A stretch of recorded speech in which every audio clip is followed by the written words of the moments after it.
Episode number 100 of the Wholesome Fertility Podcast. Welcome to the Wholesome Fertility Podcast. I'm Michelle, a fertility acupuncturist here to provide you with resources on how to create a wholesome approach to your fertility journey.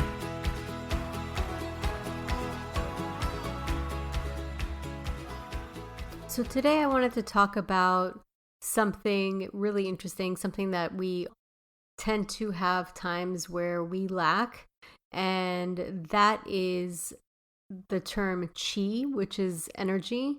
It's also vitality, so it is something that is like prana, where it encompasses oxygen as well. So obviously our lifestyle these days are very depleting and demand a lot of us. And especially if you're going through the fertility journey, that in itself can be very, very draining. So I wanted to give you guys a couple of tips, 6 different ways that you can increase qi in your life.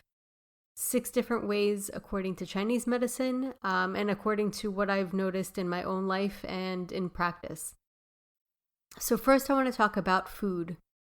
Food is considered to be really the cornerstone of where we get qi and blood. So those are 2 really important things, especially for women, especially for the menstrual cycle, and especially for reproductive health.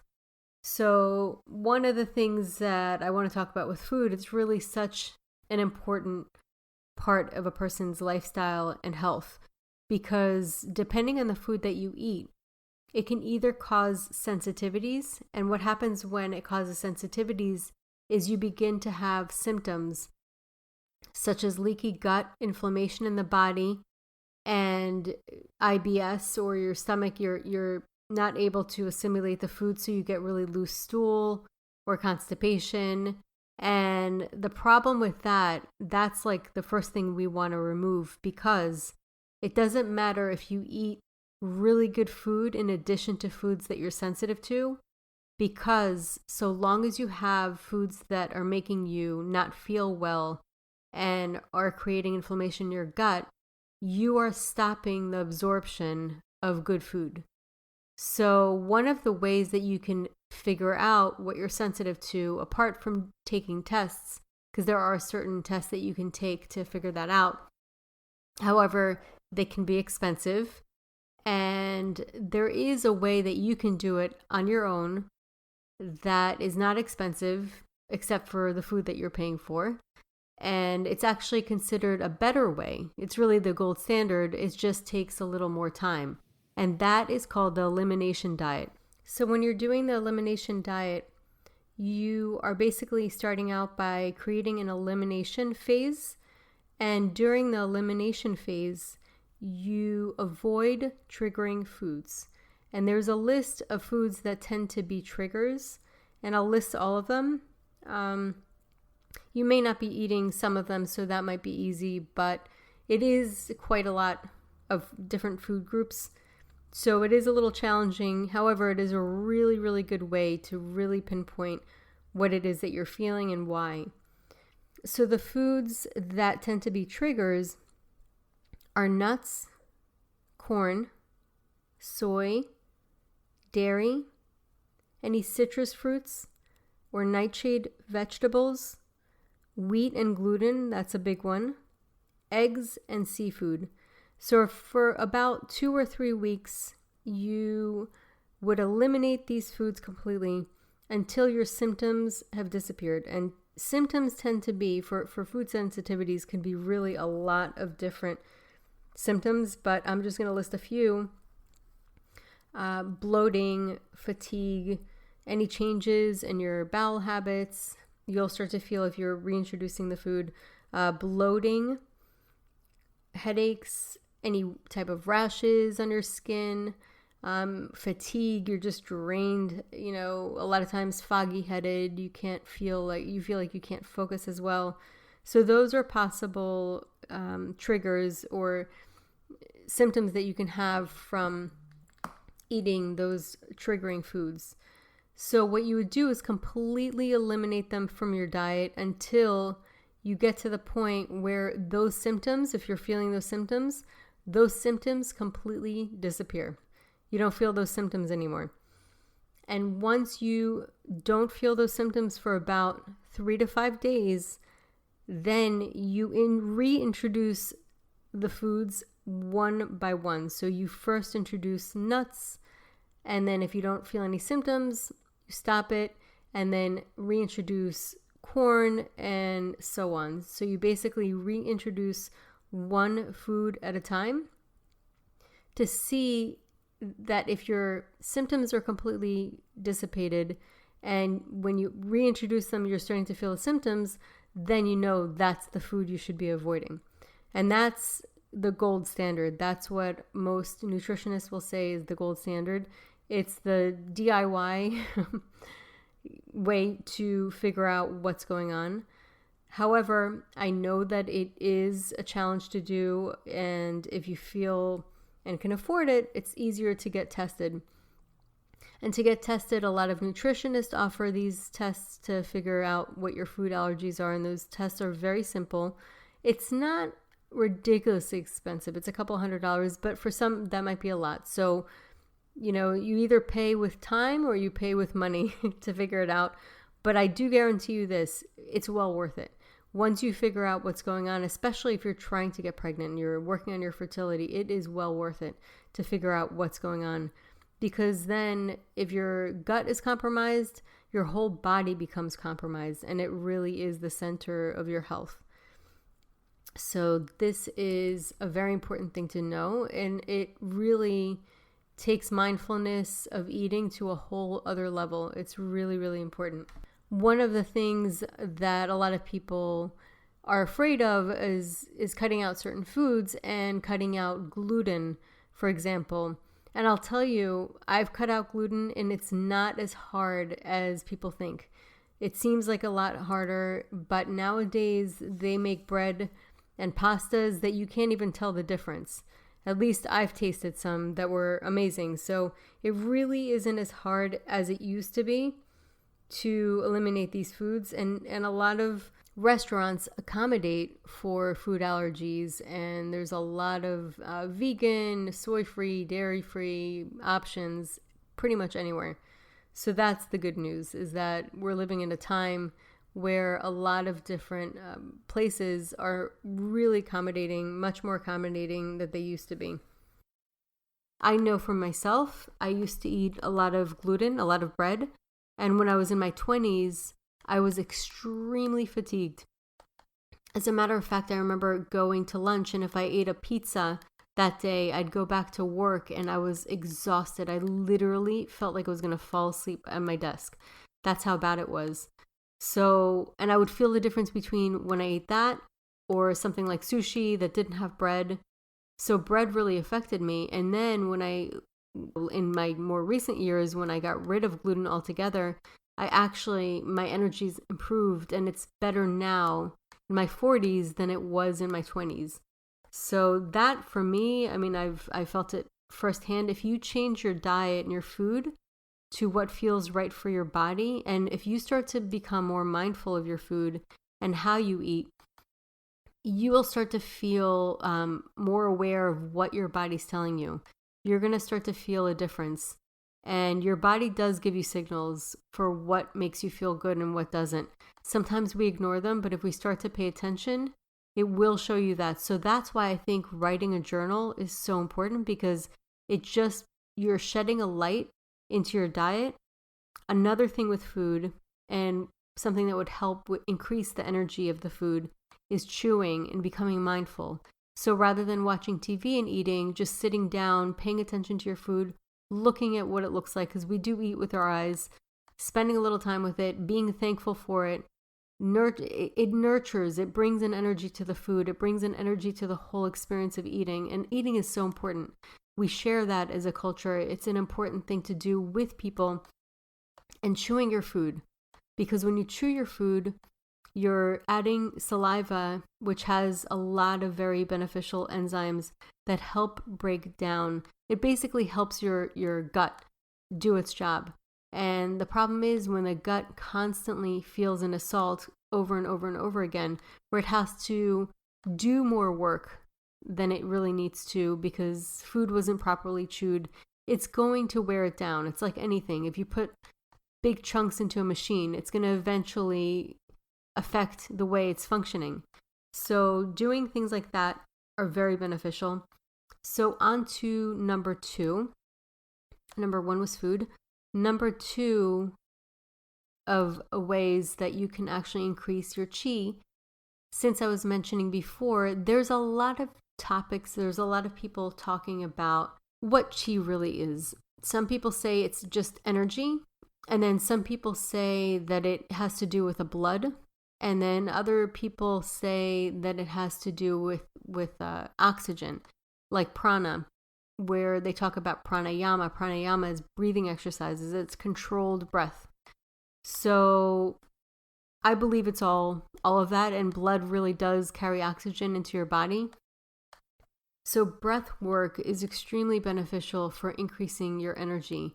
You could read about or watch Wim Hof. He talks about that. He does superhuman things because of breath work.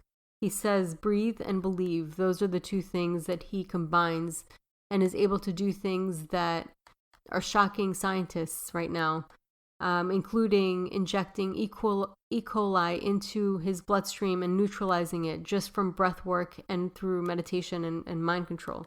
So that's pretty amazing stuff. If we could do that, imagine, especially chi is very important for increasing egg quality. So breath work is really important. Every morning, what I do when I wake up is I do full inhalations, full exhalations. Most of us breathe really shallow. And what happens when we breathe shallow is we create more anxiety in our body, or anxiety creates shallow breath. If we breathe long and deep, that is the relaxed form of breath. When we're relaxed, we naturally breathe long and deep.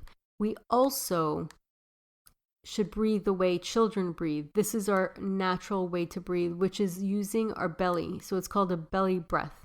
You use your belly, you use your diaphragm. If you use your diaphragm, you're breathing more fully into the body and you're increasing more oxygen. So those are things to keep in mind when you're doing any kind of breath work.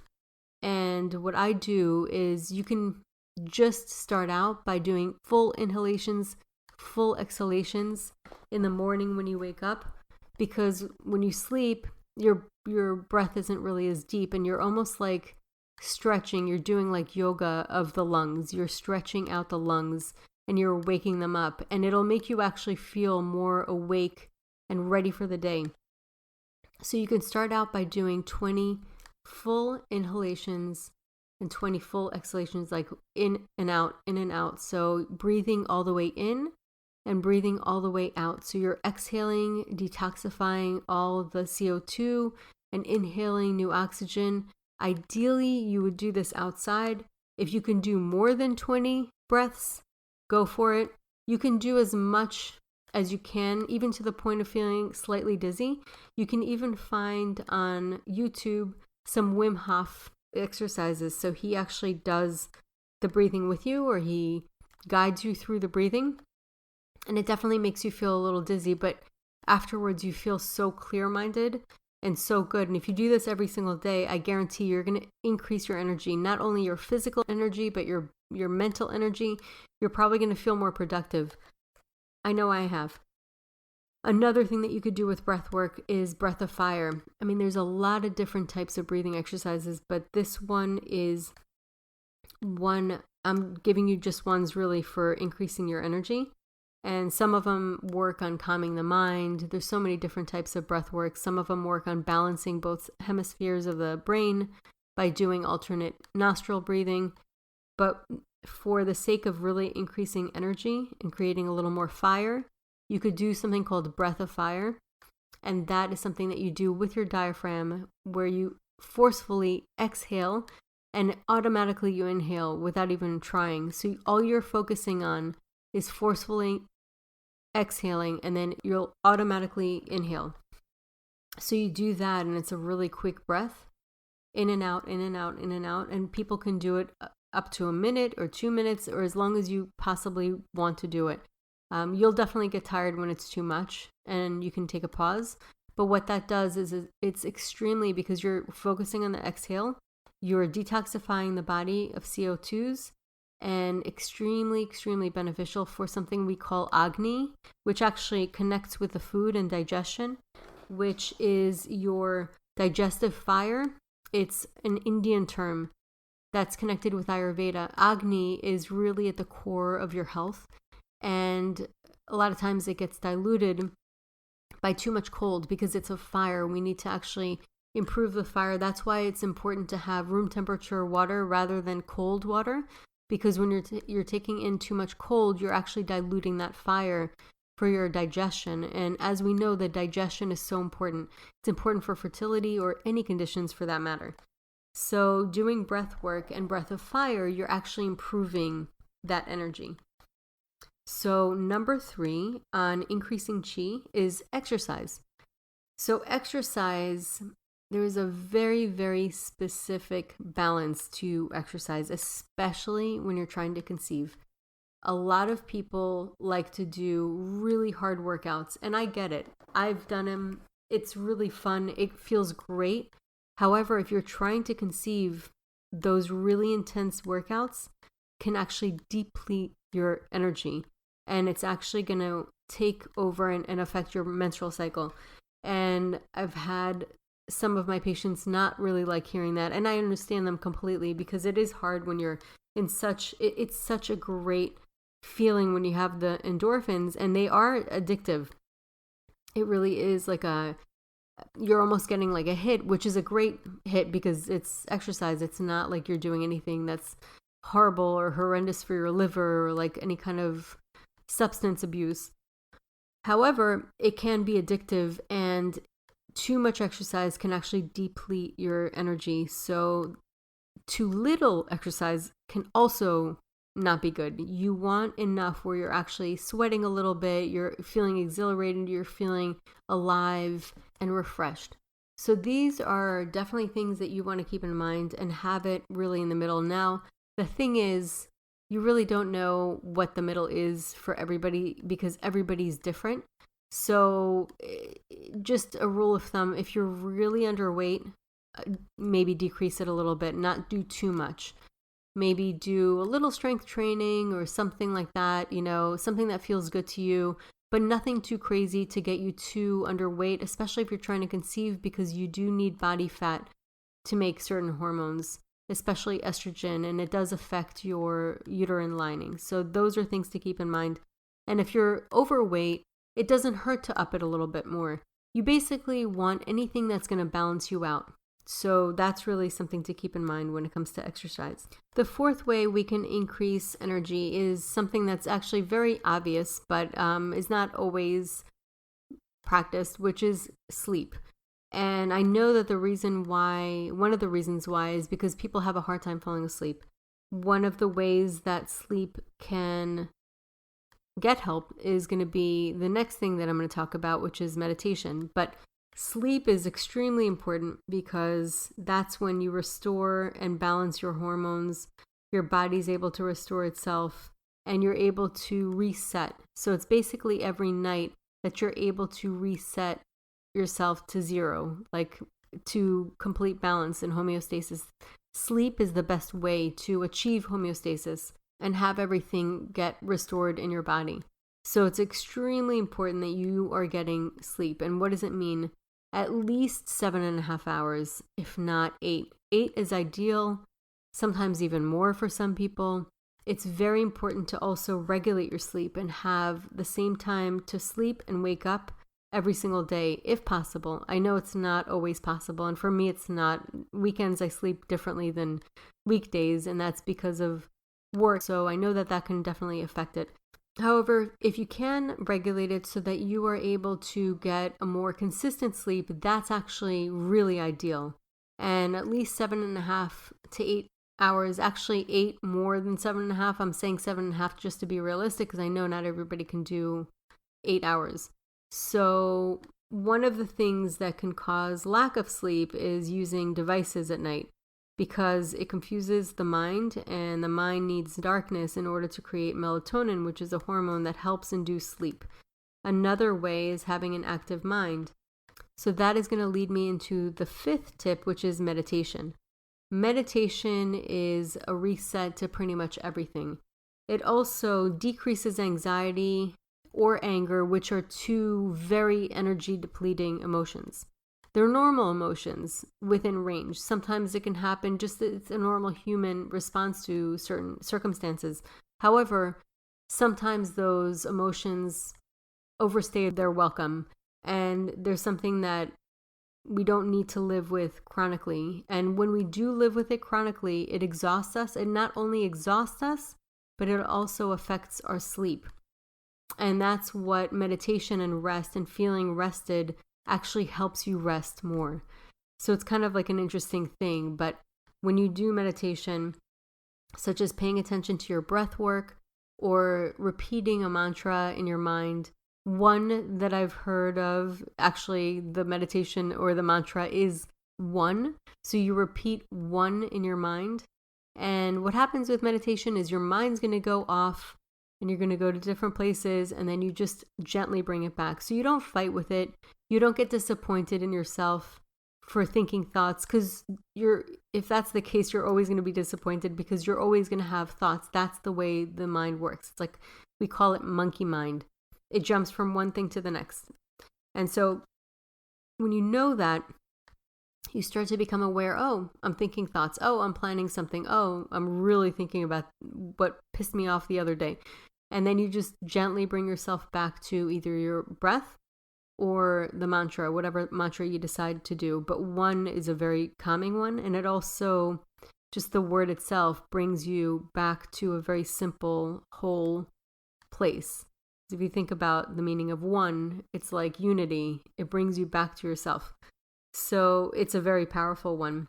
And they've actually done some studies on certain mantras that we say, and some have more of a quieting effect than others. So it is important what you say, but the actual sound in your mind of one works. Another thing, you can say Om in your mind. Those are seed mantras. They're mantras that have been used for thousands of years in India. And the last tip I'm going to mention is spending time with people who give you energy. And there are certain people that will give you energy. You'll discuss positive, uplifting topics. You feel really good with them. And then there's some people who drain your energy. And it's a fact of life. I wish it wasn't true, but it is. It happens. So it's important to distinguish and be mindful of how you feel around certain people. And this is establishing boundaries. Boundaries are so important. And there's no reason to feel guilty about setting boundaries. As a matter of fact, you'll probably be able to give more of yourself if you have good boundaries with certain people, especially now in this time of your life. So any kind of challenges, it's really important to establish boundaries. So spend time with people that make you laugh or give you energy or feel fun to be around or listen to you, validate you, make you feel good and uplifted. That will increase your chi big time. So those are the things that I feel are like really key markers on increasing chi. And at the heart of all of this is mindfulness. And what mindfulness really means is awareness as to how certain things make you feel, whether it's your food or how you breathe. Am I breathing too shallow? Am I not breathing deep enough? Where am I breathing from? Am I breathing from my belly? Exercise, how exercise makes you feel. Is it making you feel more energetic? Do you feel really depleted? All those things are things that you can start paying attention to one by one. And based on that, your body will communicate with you. It always communicates with you. If you start to pay attention, you'd be amazed at how much your body communicates. So those are my energy, chi increasing tips. And I hope that these tips enhance your life. And I'd love to get feedback on how you feel with this. I always love hearing back from my listeners. So you can go ahead and email me at info@thewholesomelotus.com. So that concludes today's episode. You can find all of the links mentioned on the episode notes. If you're enjoying these episodes, please take a moment to share and leave a review. Reviews mean everything to podcasters, and I really enjoy hearing from my listeners. You can also find me on my website at www.thewholesomelotus.com or email me at info@thewholesomelotus.com. I love hearing from my listeners.